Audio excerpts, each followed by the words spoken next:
What's the difference between a winner and a loser? The loser won't pay for advertising.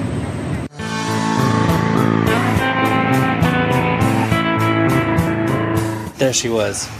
It was a long day, and she was frustrated about work, and naturally, I was still in problem-solving mode when she asked me, or she didn't really ask me, but made a comment. Why are people so dumb? Now, she doesn't really think people are dumb. My girlfriend is the most kind-hearted people that you could ever meet, but we've all been there and felt this frustration, right? And there was something going on that caused her boss to yell at her, and he yells at more. He yells at her more than a boss should. Not that a boss should yell, but I think we all have our ways of like dealing with stress, right? Sometimes we take it out on other people. Well, the problem was that she had to compose this email, and the way it was composed, he became frustrated because something happens when you make your emails too long, and you inevitably give away power. People only have so much time and attention and energy to give to you, right? Well, when she made that comment, why are people so dumb? I was in problem-solving mode, still working on something, and so I, without really thinking too much, I just answered, well, people aren't dumb. It's just that we can only handle 7 plus or minus 3 bits of information at a time. Right? After that, we zone out. And the fact is that you have to give people a reason to pay attention to you. So they're not dumb. People go from ignorant to interested, and it's entirely your responsibility to help them get there. Now, I didn't say it so eloquently at the time. It actually turned out like something like, people don't care. Like, they only have enough. They don't have enough importance on what you're doing for them to care.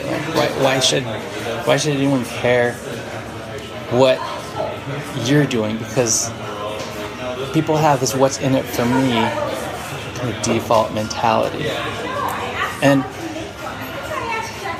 of course, like, the more I tried to offer suggestions, the more frustrated she got, because she just wanted to be heard.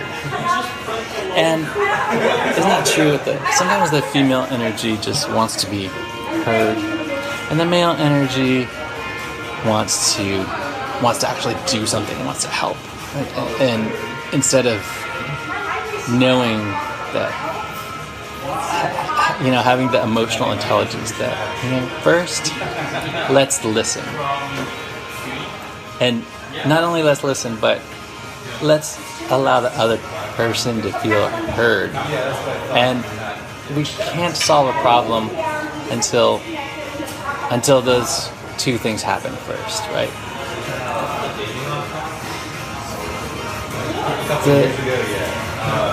The situation, have you ever experienced this, where people don't want to spend money on advertising, and they think that they can rely on not spending that kind of money and rely on organic word of mouth, which is nice, because to a certain point, you should have a good reputation naturally. But there's no way you can scale unless you actually spend the money to get in front of the right eyeballs at the right time. And there are people who specialize in getting that for you. Okay?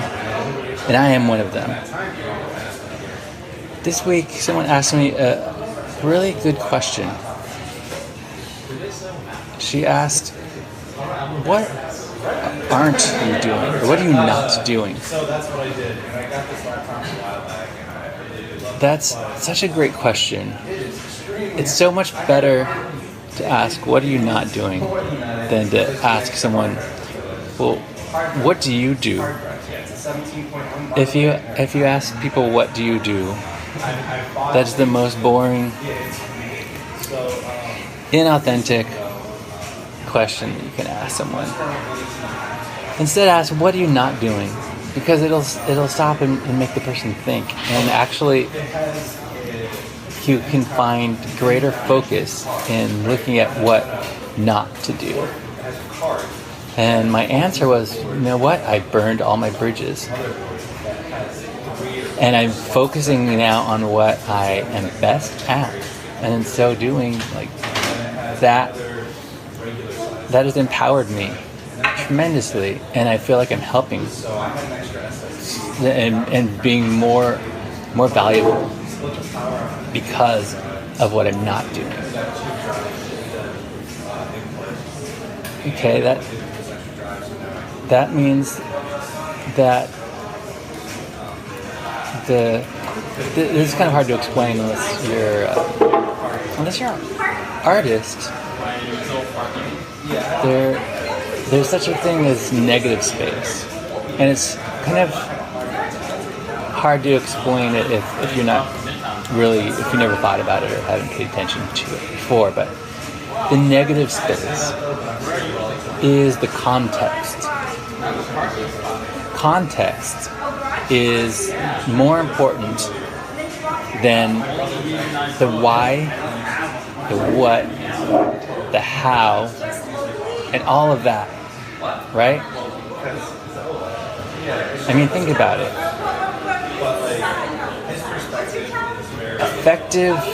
Being effective in life has everything to do with the context, the sort of meta structure that you're in. Knowing not only who your audience is, but where they are and how to reach them. So context is sort of like not only just the frame of a painting, but it's also inside the painting, the negative space, how the space is activated. And then it goes beyond that too. Okay? Is what makes a thing art? It makes a thing art because of who declares it to be art. The context is everything. Is it in a museum? Is it in an art gallery? If it is garbage on the street, it is considered garbage. But if you take that same garbage bag and some famous artist puts that in a gallery and has an exhibition around it, then it becomes art because of the context. Context is everything. Okay? So my question is, what's your context? And you can't just automatically have context. That's why you have to pay for marketing, pay for advertising, because that's what gets you in the right context. Otherwise, you're preaching to the choir. Okay? It's fresh on my mind because one of my a person that I've been working with, one of my clients basically is kind of doesn't understand that, and I'm not blaming this customer because it's my responsibility. Like I said, it's my responsibility to take someone from ignorant to interested.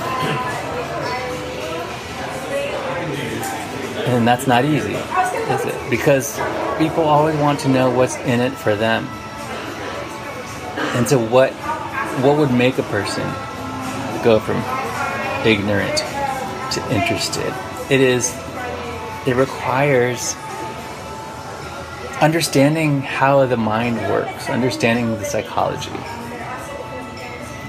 And the sooner that you realize you cannot use logic or reason to get people's attention, the better, the faster, the more effective it's going to be for you. Okay? And another thing that is so true, probably the most true thing that I'm going to say, is that you get what you pay for, and what you don't want to happen to you, don't let that happen to someone else. And what you do want to happen to you, do that for someone else. Okay? If you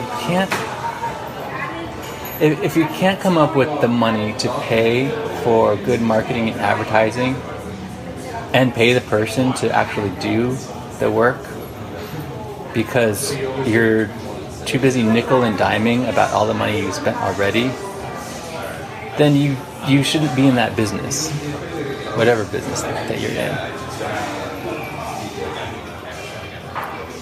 Because the reason why you don't have the money to pay for the advertising is because no one is buying your stuff because you don't buy in the same way. In other words, if you won't spend the money, why would someone spend it on you? If you won't spend money on someone or something else and see the value in it, why would anyone do that for you? Why would anyone buy your product? Why would anyone give you any attention if you don't give attention to them? One of the things that I have been getting better at over the years is taking an interest in people. Maybe you've heard someone say that before you can be a person of interest, you have to take an interest in other people. Before you can be interesting, you have to be interested. Okay, that's something that I've had to actually learn how to do because it doesn't come natural to me, because for most people, we kind of default to this what's in it for me thing, and I'm in my own world, and it's such a cliche. And I think that's the problem with why some artists are not successful, because they're in their own world and expect people to come to them instead of them going out to the world and bringing their art to the world. It's probably the number one reason why artists fail, is because they have this mentality where they think they're so good that people should just find them. Okay? You're going to end up a cliche if you do that. There should be no such thing as a starving artist.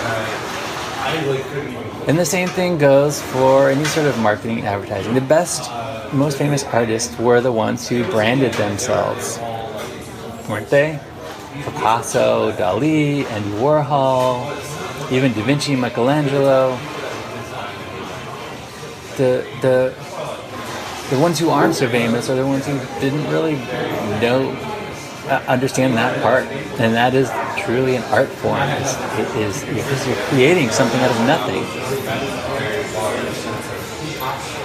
Okay, and then you're doing it in a way that gets people's attention, because you have either some sort of some scarcity, rarity, novelty. You relate to people in a certain way that they can't ignore you. And that's what your marketing and your advertising has to accomplish. And not only that, but like that's why the email that you send has to do the same thing. In the subject line and in the first sentence, don't send a long email giving away your power, because no one that's like explaining, like kind of justifying like who you are, and like don't send your resume in an email, or don't use like, I don't know, don't try to kind of validate yourself like that, because that's what gives away your power, right? Is this sort of the people are not dumb. People pick up instinctually on neediness, on this kind of subtle neediness. Like if you're ever trying to validate yourself to someone, people can feel that, and on an unconscious level, it turns them off. That is how you can be more successful, even in finding a mate, right? In procreate. This is fundamental stuff, guys. In just like finding a mate, and a couple things here. Like I've been reading this book about Jeff Bezos and this book about Amazon. It's really it's really informative. I don't know if it's a great book yet because I haven't read the whole thing yet, but it's called The Everything Store by Brad Stone. Jeff Bezos and the Age of Amazon. And Jeff Bezos is a long-term thinker. He thinks big. I mean, clearly, that's why he's the richest man in the world. He thinks big. And to think big, you have to think long-term, generational wealth. Not just quick, easy money. Because what sets you apart is your long-term sense of branding and your long-term sense of generational wealth. Like you have to be okay with losing a bunch of money at first when you play the long game. So people who don't want to spend the money on advertising because they're not playing the long game, because they're afraid to lose money at first, in order to, you're investing that money in the long-term value. This is why people don't understand art. Did you know that art is one of the best investment classes? Not to think of it in terms of money, but art and money are related. They're very similar things, because we give them power by attributing value to them that they would not have otherwise if it were not for the observer giving them that power. Art is the reason why wealthy people collect art and people who are not wealthy don't collect art, is because it is hard to understand on purpose. It's like a moat around the castle. There's so much money in art, but you don't know that because you don't understand it, because it takes actually like some focus and some learning and going from ignorant to interested, because it's long-term generational wealth. It doesn't make any sense why a Rothko would cost like hundreds of millions of dollars, because there's nothing there. It's just like blobs of color. If you're one of those kinds of people who think that it's so easy that your 4-year-old could do it, you probably will never be wealthy. And I know that some people judge me for talking like that, and good. Like they're not adding value anyway, if anyone judges me for saying something like that. Okay? And I think I gotta express this information to those who are ready to hear it, because I think it'll really help you. Just in terms of like knowing when not to play, understanding the context. So when someone asks me, what are you not doing? I said, I burn my bridges, and I'm not going back. I'm not doing the things that I'm not good at. I'm doubling down on the things that I am good at. And that is bringing people from ignorant to interested. Okay, not everyone can do that, because there are some people from earlier generations who can't really wrap their head around why social media is so good, why it's so important. They think it's a waste of time. But the fact is that it is an incredibly powerful platform. And someone needs to do that for people who don't have the time to learn how to do it. Okay, so that's what I do. And I'm going to end with this. Why should people care about you? Okay? How are you making them know what's in it for them? And how can you do that faster and more efficiently?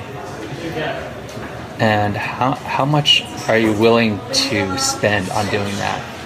When you recognize how you're in it for the long game, and you're able to think like down the road, generational. What do I want? What's the mark that I want to leave on the world? When you start thinking like that, then you're in my language. Then you're in my world. Then you're speaking my language. I'm Sean Allen Fenn, and this is the Fenn Den. All right. Thanks, guys. Catch you next time.